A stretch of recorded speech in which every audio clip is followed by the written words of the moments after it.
Crafters, Andy here, and we have a new look to this episode. This is episode 35 of the Jedi Mansion, and welcome back. Now, this is going to be a bit different today. I'm going to try and record myself in third person, furnishing this room, and the idea is I'm able to speed up the video and furnish things a little bit faster, and we can get through this house and onto another project a bit quicker. So I'm building these chairs. This is the cloud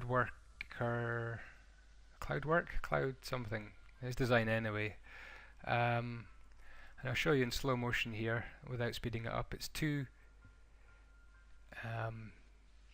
spruce stairs with a slab in between, and then on the ends of these, well, right in the middle there, you can see another stair the right way up, and then it's upside down cobblestone stairs, and then the right way up wooden stairs, and then an upside down stair in the middle to complete the seat. And I should have put a pressure plate on top to complete the sign, but I didn't do that. Very simple upside down stair table design. Might come back to that. If anyone's got a good table design, I'd be appreciative. Next, stuck a laptop down, or a pressure plate to represent a computer, a sign on the side of the pressure plate by holding down shift, and then a painting on it. Then I tried to make a corner chair using the same Cloudworker design, but it's quite difficult to make a corner one, so I kind of failed on this chair here. So this episode is going to be a bit shorter because this is a very experimental way of recording for me. I've never done this before. You guys need to let me know if you like it or not. I wasn't very good at getting the camera angle very good. I was a bit far away from the action, so you can see later on in this video I started to speed up. Sorry, not to speed up, but get better at being a bit closer to the action. I think that's important. It means cutting a bit more and stopping the video every now and again to move the cameraman.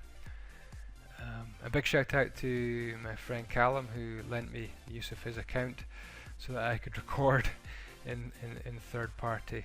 So I do appreciate that. So what I decided to do on this wall was to just make a painting into a TV, and I put down an item frame on the wall, put TNT into the item frame, and then put the painting on top, and it looks like the channel number in the corner of a TV screen, like channel TNT. Then I put some what do you call it, jukeboxes in the corners of this television unit, some item frames with orange carpet, and here I zoomed in a bit and that was a bit better. You can see exactly what I'm doing. So we've got a corner chair, a television, and I want another table design. I might go for sandstone slabs for the table, but I ended up going, I think, with nether brick slabs just now. A couple of speakers, B1418's head, like that, and then I decided to move the cameraman and work on these paintings. So simple border for the paintings underneath. Then I realized it was a little bit dark in this corner of the room,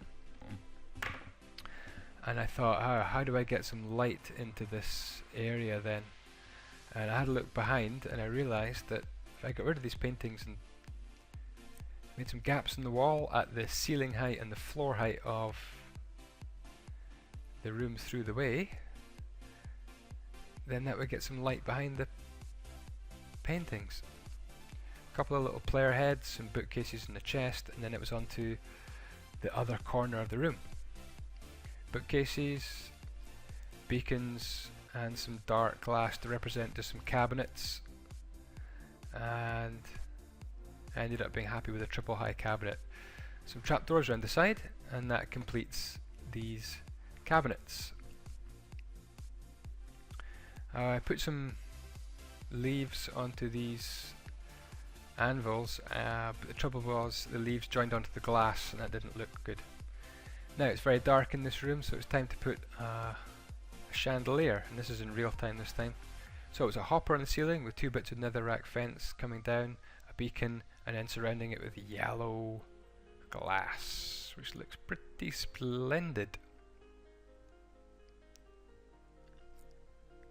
So just working out where the glass went, using the